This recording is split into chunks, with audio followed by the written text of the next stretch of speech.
Hebreus capítulo 12 diz assim, pessoal: portanto, também nós, visto que temos ou estamos rodeados ou temos a rodear-nos tão grande nuvem de testemunhas, desembaraçando-nos de todo o peso e do pecado que tenazmente nos assedia, corramos com perseverança a carreira que nos está proposta. Temos visto isto aqui, vamos sempre pensar nisso, tá? Antes eu queria fazer um parênteses importante aqui, o seguinte, pessoal: a Bíblia, ela foi desde sempre escrita, direcionada para pessoas. No início, e desde sempre, contando e expressando e manifestando a pessoa de Deus. Lembre-se disso. Deus. Nós cremos, somos o que eles chamam de monoteístas. Nós cremos em um só Deus. Então, dito isto, a palavra de Deus é para você, é para mim. Houve um tempo que esta palavra relatou da história de um povo, uma nação, um povo chamado Israel, que dentro deste povo foi desenvolvida uma religião, a religião judaica, são os judeus. E você e eu precisamos entender que nós fomos agregados, colocados, incluídos em um povo. Olha que isto aqui é fundamental para você e para mim. Por que eu estou dizendo isso? Porque é o de Hebreus aqui, tá? Você vai entender agora. Nós, você e eu, não somos judeus. Nós somos o Israel de Deus como povo escolhido. Mas a nossa ascendência, nós somos descendentes de Abraão. Abraão, que é hebreu. Hebreu que vem antes da nação de Israel e da religião judaica. Então, se você entender isto, é muito importante, porque é verdade que o Israel de Deus descende dos hebreus de Éber, de Abraão.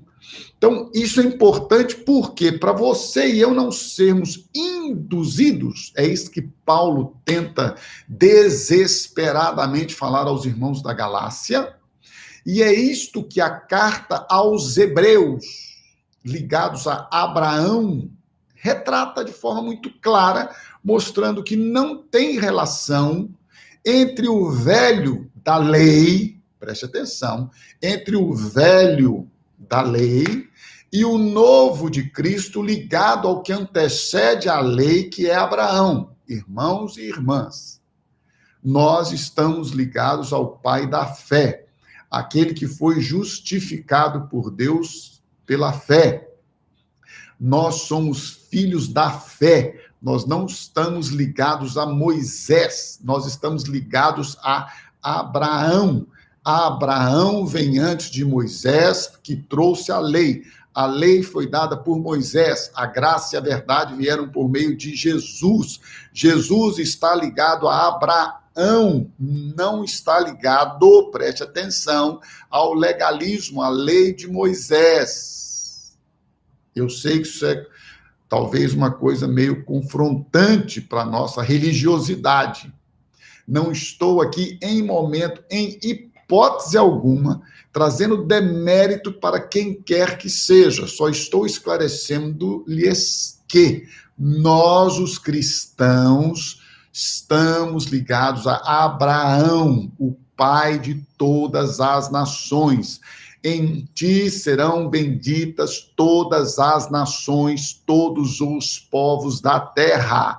Posteriormente a Abraão, vem uma nação, os israelitas, o povo de Israel, vem uma religião, talvez ligada a Judá, aos judeus, e hoje nós, você e eu, somos o Israel povo de Deus, o Israel, nação celestial.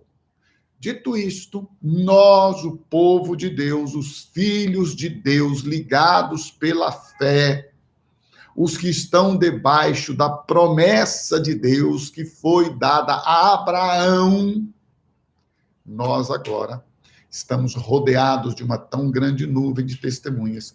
Devemos nos desembaraçar de todo o pecado que tenazmente nos rodeia, para que possamos cumprir a carreira que nos está proposta. Esta carreira é a carreira que Deus fala em todo o Novo Testamento, através dos apóstolos, dos discípulos, de todos aqueles que escreveram cartas. Ele está dizendo, você foi chamado. Existe um propósito para a sua vida. Você não está aqui aleatoriamente. Você não está aqui por fruto de um caos. Você não é fruto de um adultério, de uma fornicação, de uma prostituição. Você não nasceu sem a permissão de Deus. Você pode ter nascido sem a vontade dos homens. Mas você não nasceu sem a vontade de Deus. Você não nasceu sem o chamado de Deus. Você não nasceu por um acaso. Você não nasceu de um relacionamento irresponsável de alguém. Não, você nasceu, você foi gerado, você foi escolhido, você foi separado, você foi chamado, você foi predestinado.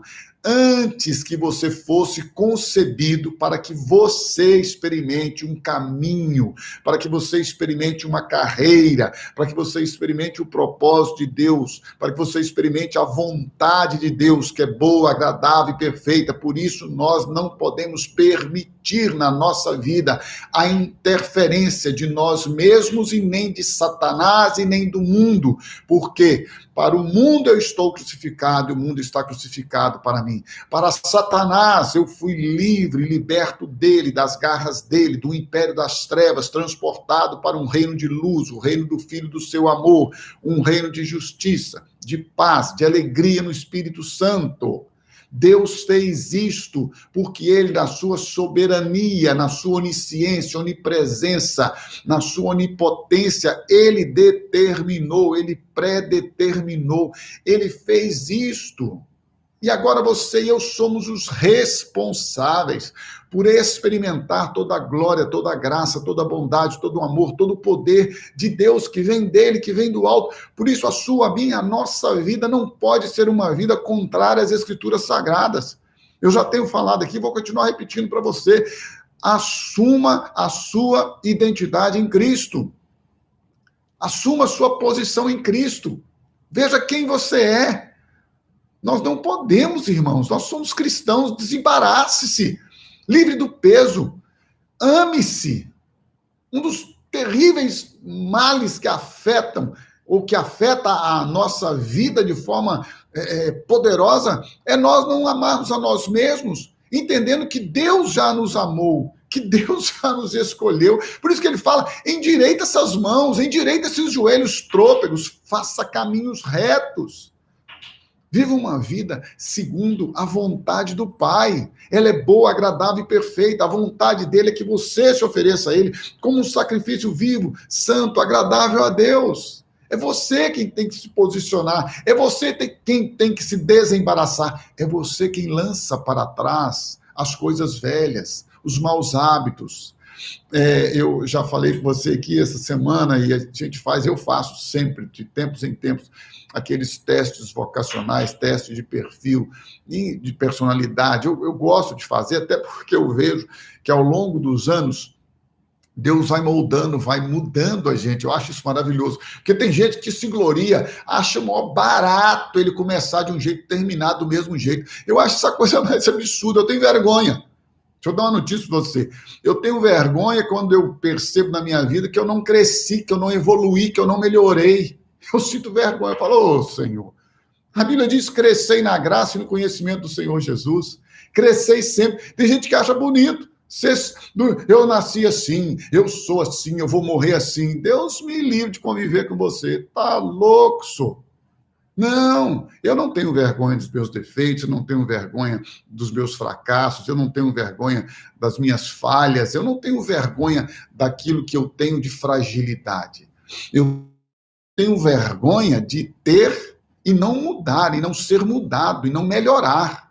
Eu não estou preocupado, preste atenção, em esconder as minhas falhas para não ser julgado pelos outros ou reprovado pelos outros.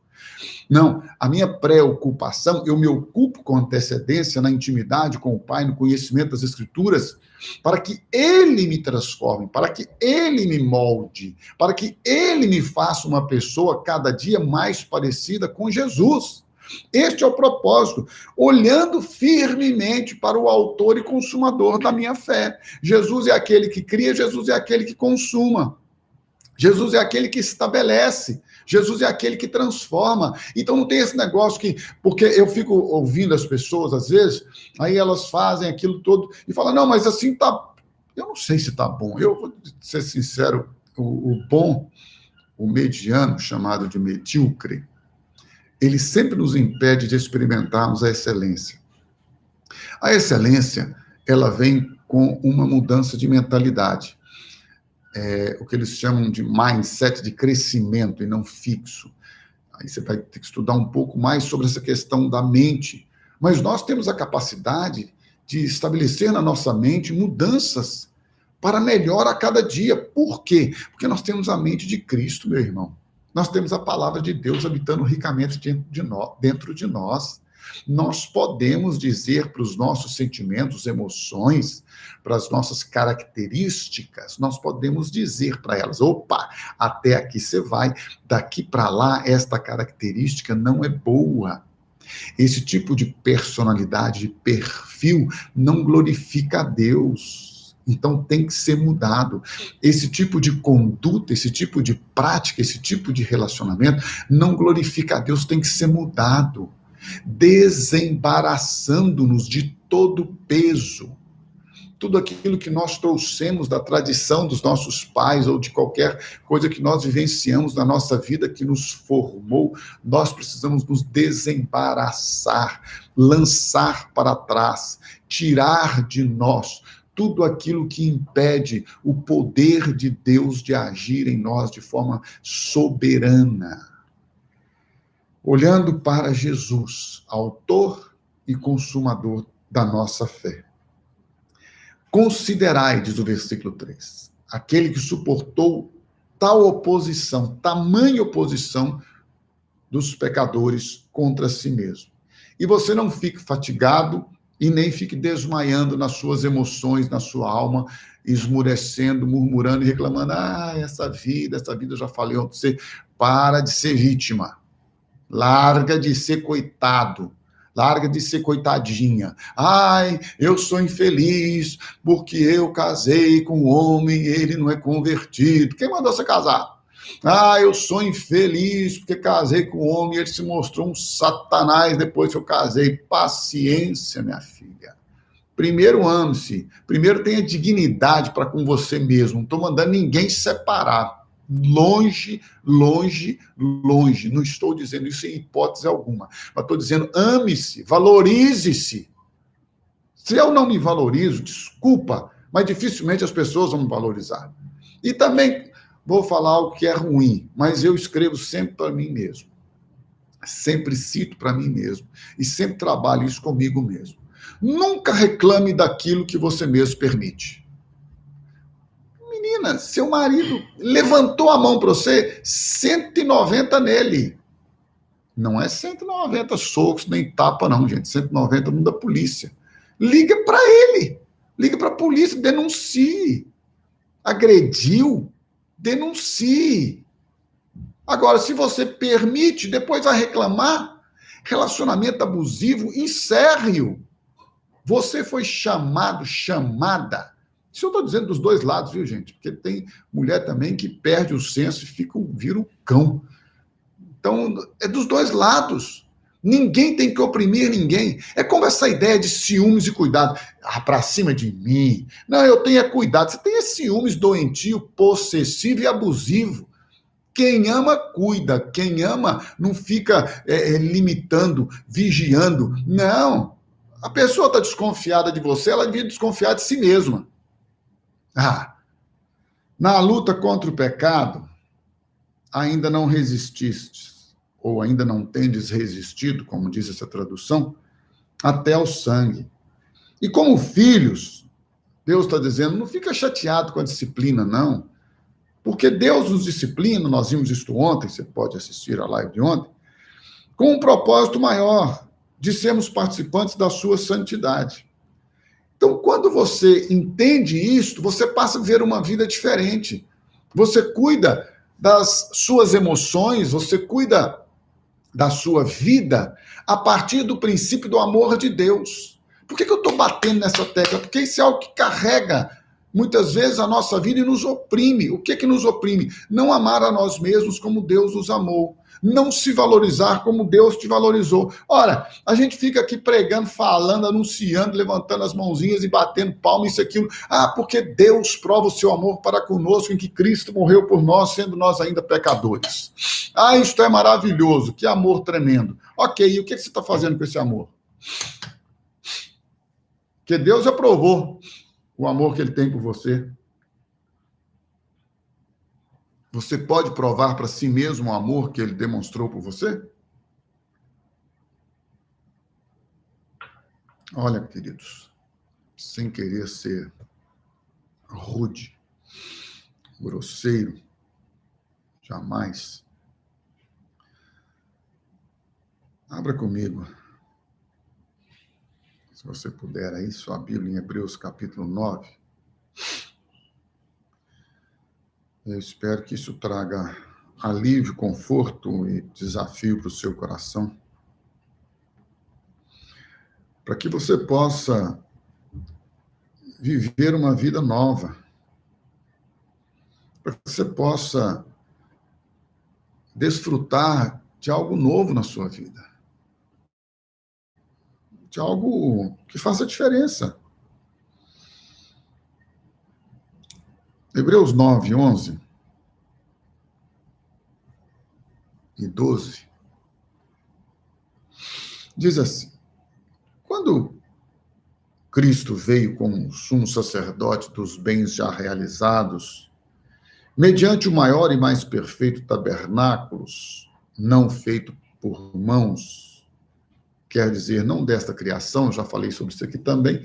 Quando Jesus se ofereceu, ele se ofereceu no céu, no tabernáculo celestial, porque quando Deus deu ao homem a instrução para fazer o tabernáculo, ele falou que era uma figura daquilo que estava no céu. Então é isso aqui que Hebreus está dizendo, que quando Jesus Cristo veio como sumo sacerdote dos bens já realizados, mediante o maior e mais perfeito tabernáculo, não feito por mãos, quer dizer, não dessa criação, também não por meio de sangue de bodes e de bezerros, como você sabe, o santuário estava lá, tinha o átrio, tinha o lugar santo e o lugar do Santo dos Santos, onde estava a arca, o castiçal, aquela coisa toda, dentro daquela arca as tábuas da lei e tal, e o sacerdote, o sumo sacerdote da tribo de Levi, são os levitas, aí ele vinha uma vez por ano, colocava uns sininhos na sua roupa, uns badulaques cheios de sininho, amarrava uma corda no seu tornozelo, e ele pegava o sangue de animais uma vez por ano e entrava lá naquele lugar. Tinha uma cortina, um véu, uma cortina, ele abria a cortina, entrava e oferecia o sangue dos animais para que, por mais um ano, Deus suportasse o pecado da nação, dos povos. Quando Jesus veio, ele disse assim, olha, oferta, sacrifício, holocausto, não quiser, corpo me preparasse. Então ele veio como Cordeiro de Deus. Então, não por meio de sangue de bodes e de bezerros, é isso que a Bíblia está dizendo em Hebreus capítulo 9, versículo 12. Mas pelo seu próprio sangue, Jesus entrou no Santo dos Santos, uma vez por todas, uma vez. Lembra, o sacerdote entrava uma vez a cada ano após ano ele ia entrando, ok? Agora vem Jesus, não no tabernáculo terreno, no celestial, naquele sacrifício, quando você e eu, visivelmente, naquela época, quem estava presente, hoje nós temos o relato, Jesus está ali crucificado, derramando sangue, Como eu já disse aqui ontem, já disse outras vezes, aquilo que parecia ser a derrota para ele e para Deus e para o propósito e para o chamado de Deus, foi o milagre do triunfo na eternidade e em todo o universo. Então, enquanto Cristo era considerado por você e por mim, pela humanidade, um fracassado, um derrotado, alguém que estava perdendo todo o seu sangue, com aquela lança cravada nele, vazando todo o seu sangue, todo aquele sangue estava sendo oferecido espiritualmente no tabernáculo celestial, rompendo cadeias, destruindo potestades. Aquele sangue foi o sangue derramado no altar do tabernáculo celestial para comprar homens e mulheres, povos e nações. Você e eu fomos comprados pelo sangue do Cordeiro derramado naquela cruz. Então, quando você e eu experimentamos esse poder, quando nós experimentamos essa libertação, isso não pode ser ultrajado. Você que se diz cristão e está aí vivendo no pecado, você está pisando o sangue de Cristo. Cuidado com o que você está fazendo.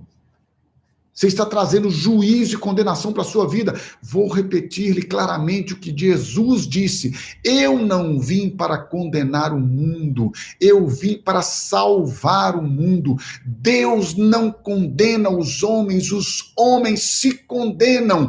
Deus condenou a Satanás, Deus condenou a Lucifer, criou o lago que arde com fogo e enxofre para ele, que é a segunda morte, juntamente com os anjos que se rebelaram contra Deus. Lucifer e os anjos que se rebelaram contra Deus, eles foram sentenciados de uma forma sumária e eterna. Não há arrependimento. O homem não, o homem foi criado para viver em intimidade com Deus. O homem foi criado para viver e não para morrer. E ele, o homem, se condenou. Não é Deus. Deus condena o homem. Não. Não. A Bíblia diz que aquele que nele crer será salvo. Aquele que não crer já está condenado. Não será condenado. Já está. Então, a palavra de Deus está dizendo que Jesus, uma única vez, não de ano em ano, lá nos céus, ele levou espiritualmente o sacrifício dele, derramou o sangue dele, entrou no Santo dos Santos, pelo seu próprio sangue. Uma vez por todas, preste atenção nesta frase, por gentileza. Tendo conquistado, obtido, adquirido, tendo estabelecido eterna redenção. Eterna redenção. Deus nos deu salvação e vida eterna. É por isso que você e eu agora podemos, você e eu, nos achegar diante dele. Veja lá, capítulo de número 9, versículo de número 24. Hebreus 9, 24. Você está olhando para Jesus. Lembra o tema dessa semana? Olhando para Jesus, autor e consumador da nossa fé. Olhando para ele, diz a Bíblia em Hebreus, capítulo 9, versículo 24. Hebreus, que são os descendentes de Abraão.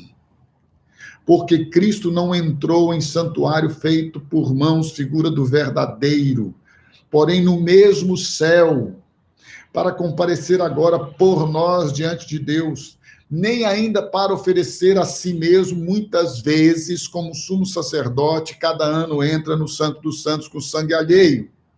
Ora, neste caso seria necessário que ele tivesse sofrido muitas vezes desde a fundação do mundo. Agora, porém, ao se cumprirem os tempos, se manifestou uma vez por todas. Anote isto aí agora na sua Bíblia, grife, marque, destaque. Jesus se ofereceu, Jesus entrou diante de Deus, Jesus derramou o seu sangue, Jesus ofereceu sua vida como um sacrifício vivo, se manifestou de uma vez por todas, cumprindo os tempos, para aniquilar, destruir, fazer tornar cinza, aniquilar, destruir totalmente, pelo sacrifício de si mesmo, o pecado. Esse é o sacrifício de Cristo. Lá no tabernáculo, o sacerdote entrava, ele não podia destruir o pecado, ele falava, Senhor, perdoa o pecado mais um ano da nação. Aí tacava sangue de animais e bodes. Agora, Cristo vem, meu irmão e minha irmã, e lá na cruz ele dá a vida dele. Quando ele morre para o pecado, ele aniquila o pecado. O pecado não habita mais em nós, o pecado não nos domina mais, o pecado não nos escraviza mais, porque Cristo aniquilou o pecado. O pecado agora de perto nos rodeia. O inimigo nos rodeia, querendo nos tragar, rugindo como leão, mas ele não é o leão, porque Jesus é o leão da tribo de Judá. Jesus é que é o Cordeiro de Deus que tira o pecado do mundo. Jesus nos libertou e com a liberdade que ele nos deu, nós podemos olhar para ele, autor, consumador da nossa fé, e desembaraçar-nos de todo peso, de todo pecado que nos rodeia e dizer sim para Deus, sim para a santidade, sim para a justiça, sim para a verdade e não para o pecado. Por quê? Porque ele nos fez, ele, Jesus, nos fez filhos de um Pai amoroso, de um Pai que nos tem em suas mãos, é assim que Jesus disse. E ninguém pode tirar-nos de lá. É por isso que eu questiono muito desses crentoides aí desviados. Muitas destas pessoas aí que ficam dizendo, desviados, nunca nasceu de novo. Você está me julgando? Eu não. Estou dizendo que se o teu irmão estiver em pecado e alguém o converter, diz Tiago, saiba que salvou da morte um pecador. É até bom para você ter essa conotação. Porque se você achar que você é salvo, meu filho, e se você está vivendo no pecado,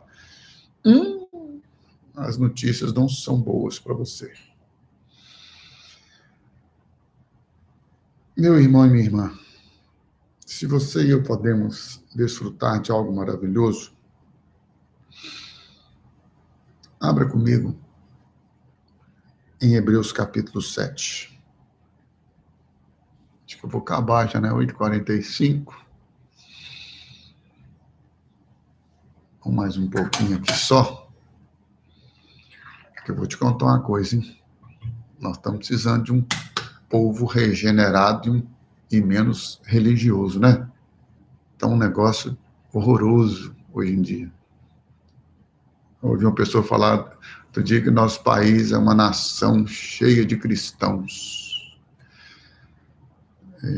Gente, igrejas cheias de pessoas vazias.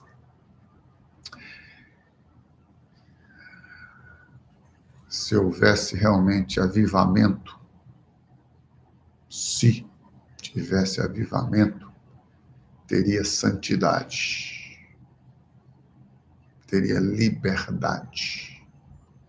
O que eu vejo é que, a começar pelos líderes, muitos estão em pecado. Isso não é cristianismo e muito menos avivamento. Avivamento é santidade, é pureza, é transformação.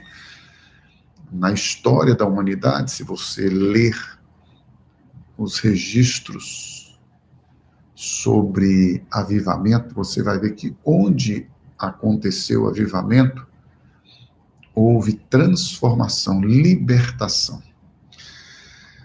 Mas, enfim, Hebreus capítulo 7, que eu pedi para você abrir, fala a respeito desse sacerdócio maravilhoso, e lá, no versículo número 25, fala assim, Hebreus 7, 25.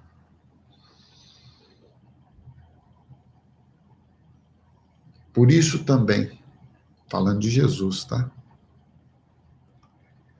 Pode salvar totalmente. Eu gosto dessas expressões, né?